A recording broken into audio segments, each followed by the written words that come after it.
¿Se acuerdan de qué hablamos la semana pasada? Hoy es que 15 de junio 2014. Estamos estudiando la serie de Gálatas. ¿Qué estudiamos? ¿De qué hablamos la semana pasada? No hay otro evangelio.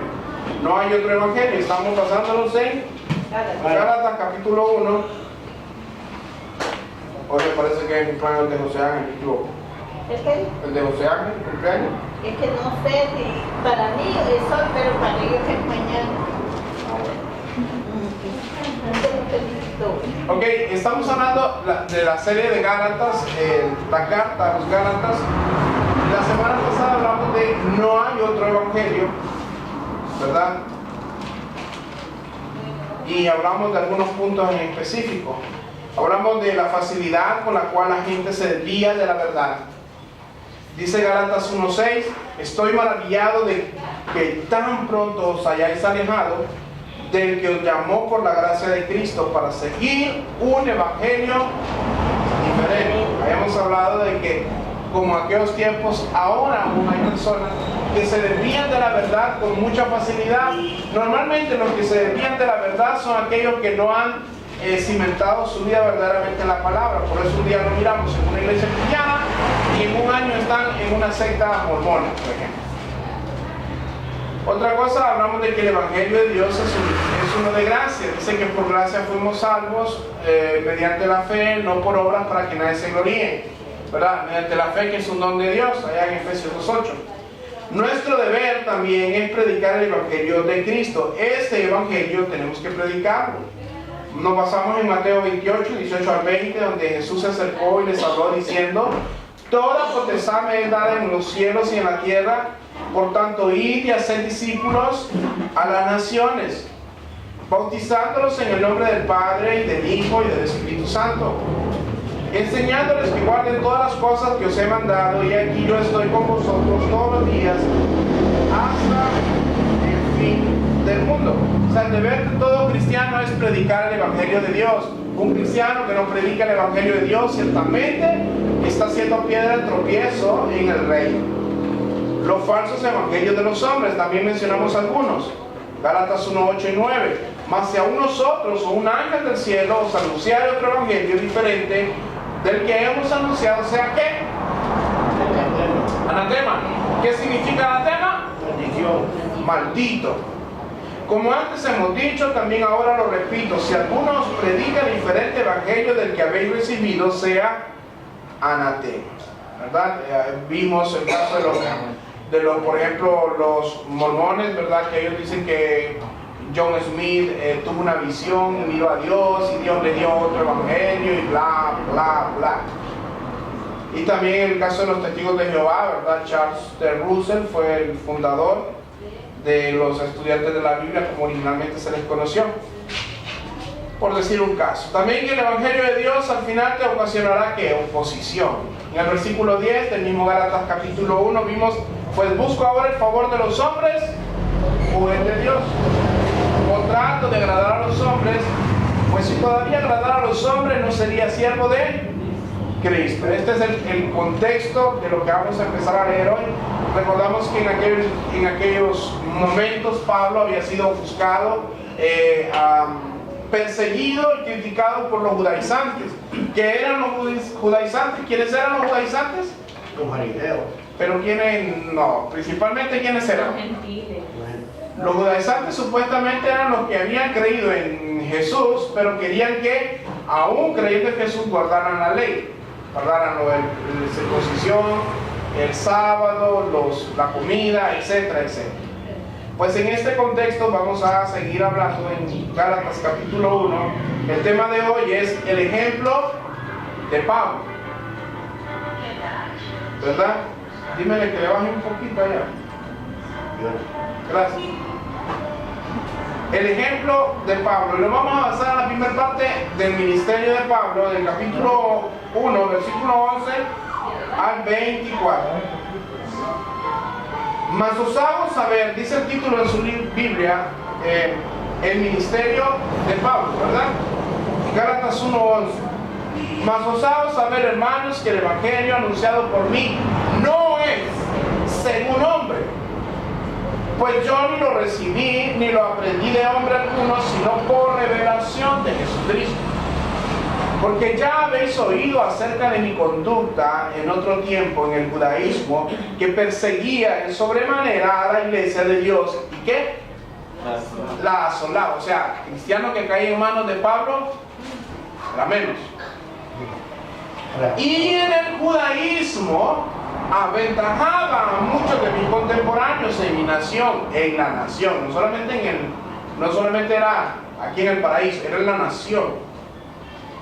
En mi nación, siendo mucho más celoso de las tradiciones de mis padres. Pero cuando agradó a Dios, que me apartó desde el vientre de mi madre y me llamó por su gracia, revelar a su Hijo en mí, para que yo le predicase entre los gentiles. No consulté enseguida con carne ni sangre. A ver, ¿qué doctrina vemos acá? Versículo 15. La predestinación. ¿Verdad? La elección. Ven como la leíamos antes y no, ahora ya la podemos interpretar, ¿verdad? Ni subí a Jerusalén, dice, a los que eran apóstoles antes que yo, sino que fui a Arabia y volví de nuevo a Damasco. Después, pasados 3 años, subí a Jerusalén para ver a Pedro y permanecí con él 15 días. Pero no vi a ningún otro de los apóstoles, sino a Jacobo, el hermano del Señor. En esto os escribo, he aquí delante de Dios que no miento. Después fui a las regiones de Siria y de Cilicia, y no era conocido de vista a las iglesias de Judea que eran en Cristo. Solamente oían decir: aquel que en otro tiempo nos perseguía, ahora predica la fe que en otro tiempo asolaba. Y glorificaban a Dios. Dios Todopoderoso, en esta mañana queremos presentarnos delante de ti para que tú lleves cautivo todo pensamiento a la obediencia de Cristo Jesús y nos ayudes a entender. Danos tu revelación, danos tu unción en esta mañana para entender esta palabra. Queremos, Señor, entender cuál es el propósito, sacar principios, sacar tu verdad de estas escrituras para poder llevarlas a cabo, ponerlas por obra en nuestras vidas. Bendice a cada hermano que ha venido hoy y ayuda a este siervo inútil, Señor, a hacerte útil en esta mañana, en el nombre de Jesús. Amén y amén. El primer punto es que el evangelio que predicaba Pablo fue revelado por Dios mismo.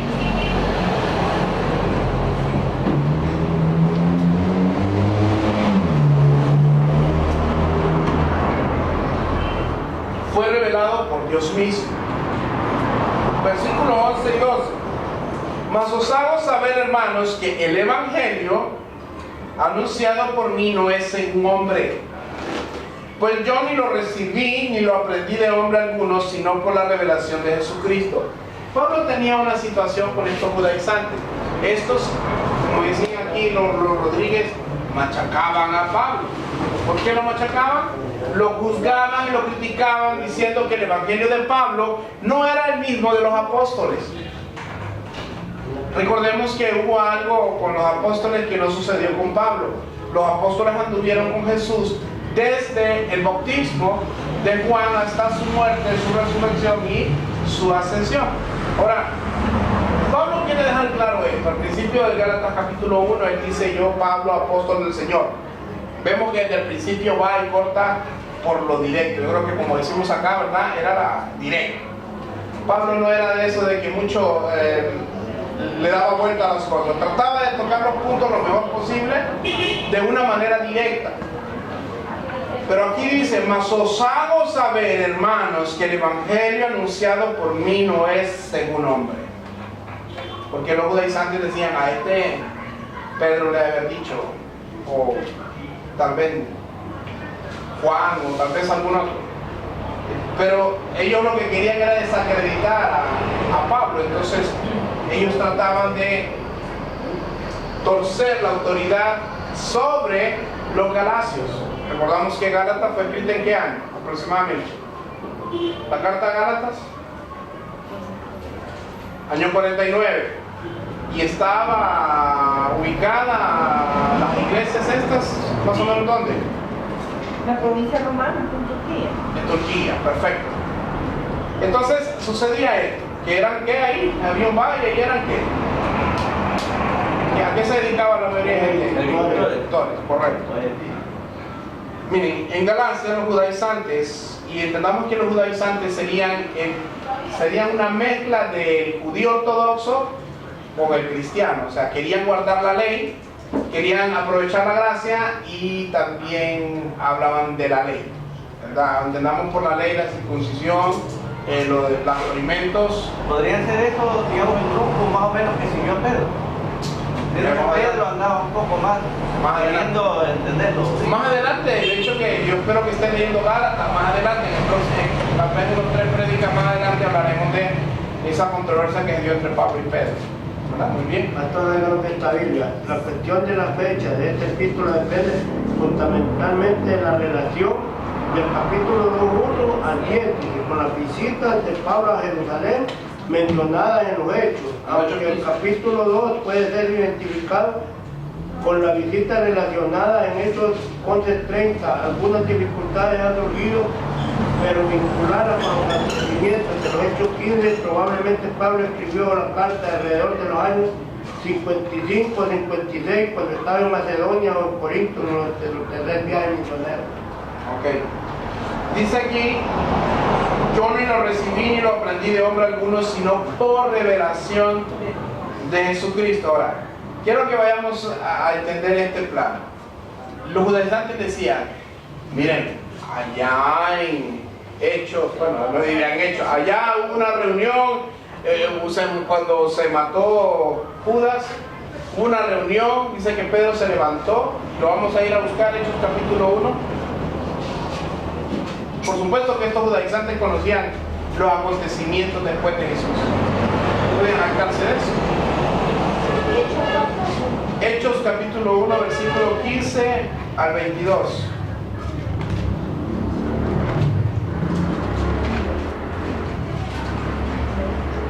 A modo de desacreditar a Pablo como apóstol, ellos también podían plantearse algo como algo. En aquellos días Pedro se levantó en medio de los hermanos y los reunidos eran como 120 en número. Y dijo, varones hermanos, era necesario que se cumpliese la escritura y que el Espíritu Santo habló antes por boca de David acerca de Judas, que fue guía de los que prendieron a Jesús y era contado con nosotros y tenía parte en este ministerio. Este pues, con el salario de iniquidad, adquirió un campo y cayendo su cabeza, se reventó por la mitad y todas sus entrañas se derramaron. Y fue notorio a todos los habitantes de Jerusalén que de tal manera de que el campo se llama en su propia lengua Aceldama, que quiere decir campo de sangre, porque está escrito en el libro de los Salmos, sea hecha desierta su habitación y no haya quien more en ella y tome otro su oficio. Es necesario pues que estos hombres que han estado juntos con nosotros todo el tiempo que el Señor Jesús entraba y salía entre nosotros, comenzando desde el bautismo de Juan hasta el día en que entre nosotros fue recibido arriba, uno sea hecho testigo por nosotros de su resurrección. ¿Quién fue el escogido ahí? ¿A quién escogieron ahí? A Matías. A Matías. Ok. Los requisitos, según la declaración de Pedro, era que hubiese caminado con Jesús desde el bautismo de Juan hasta su resurrección y su ascensión, ¿verdad? Que hubiera iniciado. Las leyes de hombre ya no le. Exacto. Pedro decía, miren, no había cambiado algunas cosas Pedro, ¿verdad? Era precipitado, ¿no? Decía Pedro, es necesario que alguien tome su lugar. ¿Era escrito? Sí. ¿Quién iba a tomar ese lugar? ¿Matías o Pablo? Pablo, porque Pablo no había dado Dios. Y vamos a ver más adelante sobre esto de los tiempos. Pero nunca más se vuelve a mencionar al apóstol Matías en la historia, ni siquiera menciona dentro de las epístolas. Solo en ese momento. Solo en ese nombrado. ¿Quién nombró? Entonces podemos decir que Dios. No. O sea, lo nombró. ¿Quién lo nombró? Pedro lo nombró. La mayoría con el beneplácito de Pedro. ¿Por qué? Pedro se levantó, dice cuando están en Hechos capítulo 15 y está el concilio, lo vamos a estudiar en otro más adelante. vemos que el Espíritu Santo y nosotros, dice Pedro, ya era otro asunto, hemos acordado esto. Una decisión espiritual tiene que llevar un respaldo de Dios, de otra manera no va a prosperar. Ahora, Pablo dice, estos eran los requisitos de Pedro. ¿Cuáles eran los requisitos de Jesús? ¿Cuál pudo haber sido? Que debía creer en él. Para ser un apóstol, el discípulo de los 12 apóstoles, ¿cuál hubiera sido el requisito entonces? Creer en él, Y tomar un cruz y seguirlo. y seguir En ese momento, yo voy a hablar. seguir su enseñanza, pues. Se lo voy a decir otra vez. Mas os hago saber, hermanos, que el evangelio anunciado por mí no es según hombre, pues ni lo recibí, ni lo aprendí de hombre alguno, sino por revelación de Jesucristo. El Espíritu Entonces, Santo. ser elegido. Santo. ¿Y qué? Ser elegido. Ser elegido por Jesús mismo. Y que el Espíritu Santo trabajará a través de él. Eso quiere decir, y dejarnos claro en algo, 12 discípulos, 12 apóstoles, una vez y para siempre. No hay apóstoles dentro del orden de los 12. No hay apóstol. Después dice Pablo, dice, yo soy el último, dice Pablo. Yo era un abortivo, yo soy el último y el más pequeño de ellos, no porque haya trabajado menos, porque he trabajado más, pero yo soy el último, dice, indigno de merecer este cargo. Ahora usted me dirá, pero hay otros apóstoles en la historia. Sí había otros enviados, porque apóstol viene de la palabra apóstolos, que significa enviado. Pero ningún otro apóstol a través de la historia pudo sumarle algo al canon de la Biblia. ¿Qué quiere decir esto? Que ninguno de estos trajo revelación que hoy usted esté utilizando en la Biblia. Lo que dijo Pablo, lo que dijo vamos a hablar de, autoridad, revelación, cuestiones nuevas. Por ejemplo, Pablo enseñó, dice sobre el matrimonio, por ejemplo, en 1 Corintios 7, esto lo digo yo, pero por la autoridad de Dios, por supuesto, y empieza a dar un argumento, ¿verdad? Pedro mismo enseñando, trayendo del antiguo pacto y llevándolo hacia adelante la palabra. El canon que hoy tenemos escrito fue escrito por apóstoles, ¿verdad? Está Santiago, que era hermano del Señor, ¿verdad? Él no era apóstol como los 12, incluso aquí hace una referencia y no lo menciona como los 12, lo llama en otro tipo de nivel, aunque él fue el jefe del jefe, no podemos decir que el encargado, el líder o el siervo principal en la iglesia de Jerusalén. Pero los apóstoles, ellos, los judaizantes, querían desacreditar a Pablo. Este no puede ser. ¿Cómo va a ser este tipo? No puede ser un apóstol, pues, porque ya están los 12, pues. Y Matías, porque no lo mencionan, ahí están los 12. Pero miren, dice, mas os hago saber, hermanos, que el evangelio anunciado por mí no es ser un hombre. A mí no me escogió Pedro, a mí no me escogió Juan, a mí me llamó Dios. Pero cuando dice, ni lo recibí, ni lo aprendí de hombre alguno, sino por revelación de Jesucristo, me lleva a otra verdad que tenemos que conocer nosotros como pueblo de Dios. La interpretación de la palabra debe ser revelada por el Espíritu Santo. Si no, el hombre natural no puede percibir las cosas del Espíritu. No le busque más vuelta a la tuerca, no vaya. Ayer me acosté tarde viendo unos debates de un testigo de Jehová con un pastor evangélico, y usted sabe que esa gente se prepara. Pero uno mira cuando ya empiezan a cuestionar, a preguntar, cómo Dios lo deja en la sabiduría humana.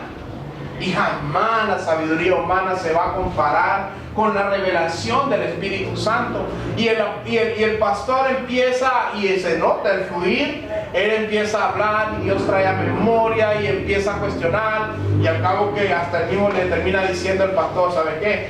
lo están escuchando en la radio, lo verán en internet, y usted se está paseando en todo lo que usted cree. Como es una pregunta así, por ejemplo, los testigos de Jehová hablan sobre tienen una doctrina del reino diferente a la que nosotros creemos. Ellos creen que el reino va a ser implantado en la tierra, y que Abraham, Isaac y Jacob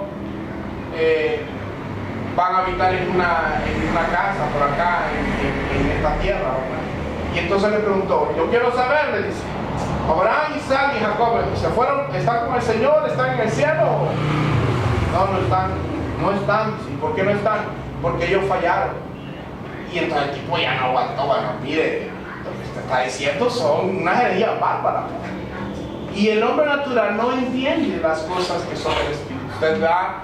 El otro día le decía yo a uno de esos testigos de Jehová, le decía yo, mira, le digo, cuando Pablo, por ejemplo, fue al tercer cielo, y le hizo así, tercer cielo, pero de una forma burlona él, va. Casi que me cayó mal a mí, va, porque burlándose, va, tercer cielo, dice, no lo he leído nunca, hasta hoy lo sé, pero ahí está en la Biblia, literalmente, el tercer cielo está en la Biblia de ellos. Entonces, hermanos, miren, cuando vemos esto de la interpretación de la palabra, que tiene que ser, uno se puede forzar humanamente, pero si la revelación, si la unción de Dios no está, ay, es duro, no entra, es como cuando usted quiere, es algo impermeable, pues, o sea, es como que usted le tire agua a algo que no le entra agua, no hay manera. Pablo quería hacerles ver esto, y yo le voy a decir una cosa. Aquí he escuchado yo esta historia, no me consta, pero sí sé que hay varias personas que lo han escuchado. Cuando nosotros entendemos que somos llamados por Dios, vivimos confiados en que Dios nos llamó, Dios nos va a respaldar. Pero hubo una persona que dicen que le preguntaron, pastor, el pastor no soy yo. Dijo él, es mi esposa, pero él es el de la figura pública. Conozco el caso de una pareja que supuestamente el pastor es él, pero quien figura es la mujer. Y digo, estos son cosas muy difíciles. Ahora, si usted no está convencido de un llamado que le ha hecho Dios, difícilmente lo va a llevar a cabo. Pablo sabía que Dios mismo lo había llamado. Jesucristo se le presentó camino de Damasco. Él sabía, no le importaba que los judaizantes dijeran, tú no eres apóstol, Pablo. Dios lo había llamado. Como muchos de nosotros, si nos levantamos en un ministerio, en un servicio, y usted sabe que la mano de Dios está sobre usted, usted sabrá que Dios lo ha llamado, sin importar lo que digan los demás. ¿O usted cree que, por ejemplo, en caso particular mío, no han cuestionado mi pastorado? ¿Por qué no han cuestionado? Duro. Gente incluso cerca mío. Es normal. Mientras yo siga creyendo que Dios me ha llamado, yo no me voy a detener, voy a seguir. Ahora, el día que yo diga, caramba, ¿qué estoy haciendo aquí? Y sepa que ese día no voy a poder estar enfrente de ustedes. Miren, yo sé que muchas veces nosotros conocemos hombres vastos en conocimiento, gente que estudia teología, pero precisamente estudian estas cosas no para conocer a Dios de las Escrituras y servirle, sino para ¿qué? Para debatir, para humillar, para devorar a los cristianos débiles que a veces no conocen sus propias doctrinas. Esos hombres naturales se basan, aún con la misma palabra de Dios, en un orden natural, tratando de estorbar a los cristianos que van caminando. Por eso es importante que como cristianos, cuando estudiamos la Biblia, pidamos revelación de Dios para que sus verdades nos sean reveladas, porque si no, no vamos a entender. Miren, Pablo, hablando de sí mismo, Filipenses 3, 5 al 7.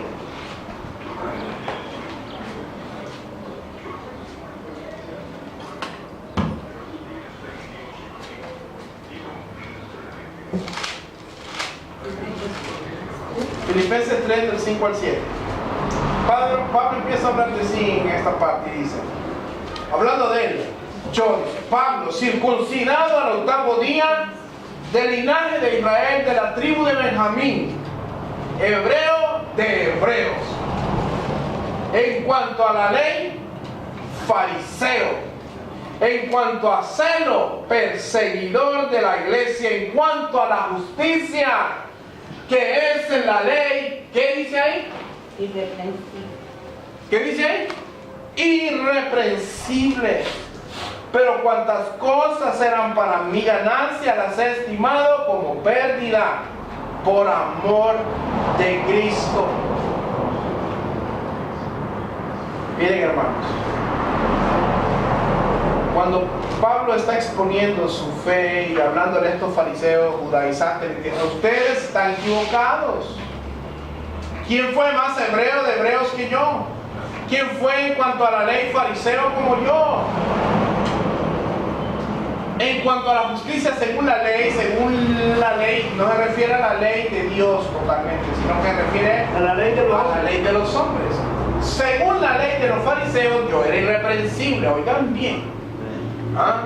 No era cualquier persona, era un hombre totalmente diferente a los demás, aventajaba a los demás.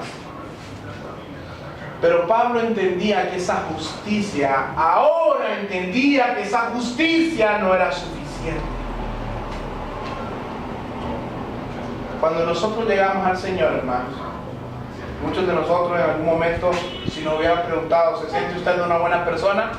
La mayoría hubiéramos dicho, sí, nos creemos una buena persona. ¿O no?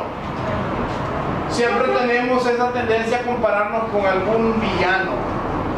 Comparado con el Guasón, Batman es bueno, ¿o no? Si nos vamos a esos puntos tan extremos. Comparado con un ladrón, asesino, violador, yo soy un pan de Dios. Por eso mismo es el problema, que nosotros siempre andamos viendo, y usted se fija, que dentro del mismo cristianismo nosotros mismos nos fijamos tanto en el error del hermano que no nos fijamos en lo nuestro. Pero Cristo, la gente pensaba cuando Jesucristo hablaba de la viga en el ojo, pensaba que era que tenía una viga, no, que debiera primero los pecados de él para que después criticara. No, pero ahí el término era la espiga de la misma viga. ¿Qué quiere decir esto? Digamos, sí, con el permiso aquí de Luis, si Luis era un mentiroso, yo soy un mentiroso, yo no tengo moral de decirle, no mienta, hermano. Mira, hermano, qué mentiroso que es usted, hermano. Sácate la viga que tienes en tu ojo antes de sacar la espiga a tu hermano, porque es el mismo pecado. No tengo respaldo moral de parte de Dios. Y tal vez es más grande el pecado. Y tal vez yo soy más mentiroso que él, ¿verdad? Pero hay una cosa muy diferente. Si el hermano es mentiroso y yo lo que soy un borracho, ya podría tomar, ¿verdad? Pero y él está mal también. Pero yo me eché mis tapis, ¿verdad? Como dicen, mis cervecitas por allá y yo venga. Moralmente, escuchen bien, moralmente, ese pecado de él, yo le puedo llamar la atención. Aunque él también moralmente tiene argumentos para decirme a mí. Porque no es el mismo pecado. Posiblemente ni lo vamos a manejar bien porque el hombre natural no percibe la paz del espíritu, entonces va, usted lo que es un mentiroso. Y el otro va a decir, usted lo que es un borracho, y al final uno se sienta en un lado y otro se sienta allá al otro lado, ¿verdad? Porque entre la iglesia a veces no nos soportamos.